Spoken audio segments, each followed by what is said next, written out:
క్రమంగా ఇప్పుడు న్యాయ వ్యవస్థ ఈ ట్రాప్‌లోకి వెళ్ళిపోతుంది. పొలిటికల్ ట్రాప్‌లోకి. ఇప్పుడు ఫర్ ఎగ్జాంపుల్ హైడ్రా ఎందుకు పెట్టారండి తెలంగాణలో? హ్మ్. చెరువుల్ని కబ్జాలు కాపాడడానికి. చేసేదే. హ్మ్. అమరావతిలో చెరువులు ఏమవుతున్నాయి? పూర్తి హ్మ్. చేసి ప్లాట్ల కింద ఇస్తున్నారు. హ్మ్. నీరు పల్లమెరుగు నిజం దేవుడెరుగు అంటారు. హ్మ్. ఇప్పుడు హైదరాబాద్‌లో నీళ్ళన్నీ ఎందుకు మునుగుతున్నాయి అంటున్నారు? ఒకప్పుడు చెరువుల్లో ఇళ్ళు కట్టారు అంటున్నారు. పచ్చి బూతులు అవును. తిడుతున్నాం. ఇక్కడ అవును. ఇప్పుడు చెరువుల్లోనే ఇళ్ళ ఫ్లాట్లు ఇస్తున్నాం.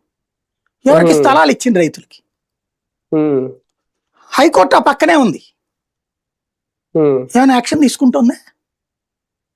తెలంగాణలో సుమోటోగా కూడా తీసుకుంటున్నారు. హ్మ్. ఎక్కడుంది ఇక్కడ న్యాయము, అన్యాయము? హ్మ్. పక్కన 2 రాష్ట్రాల్లో ఇక్కడ అఖండ సినిమాకి టికెట్లు క్యాజువల్‌గా జరిగిపోయింది. అక్కడ అఖండ అవును. సినిమాకి బ్రేక్ పడింది. హ్మ్. ఇట్లాగా ప్రతి అంశంలో కూడా ఒక భిన్నత్వం కనబడుతుంటది. హ్మ్. ఇక్కడ ఏం జరిగినా, ఏం యాక్షన్ తీసుకున్నా సరే ప్రాబ్లమ్ ఏం లేదు. హ్మ్. లీగల్‌గా పూర్తి సౌండ్ సబ్జెక్ట్ ఉన్నటువంటిది. అందులో ఇది. కేసు హ్మ్. ఒక వ్యక్తి జగను తన అధికారంలో ఉన్నప్పుడు ఈ కేసు కొట్టించుకునే ప్రయత్నం చేయలేదే.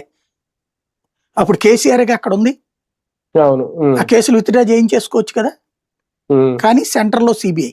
మరి సెంట్రల్‌లో కూడా హ్మ్. జగన్‌కి పలుకుబడి ఉందనే కదా మొన్నటిదాకా గొడవ చేసింది ఈళ్ళు. అవును. హ్మ్. తీయించుకున్నాడా? అసలు ఆ హ్మ్.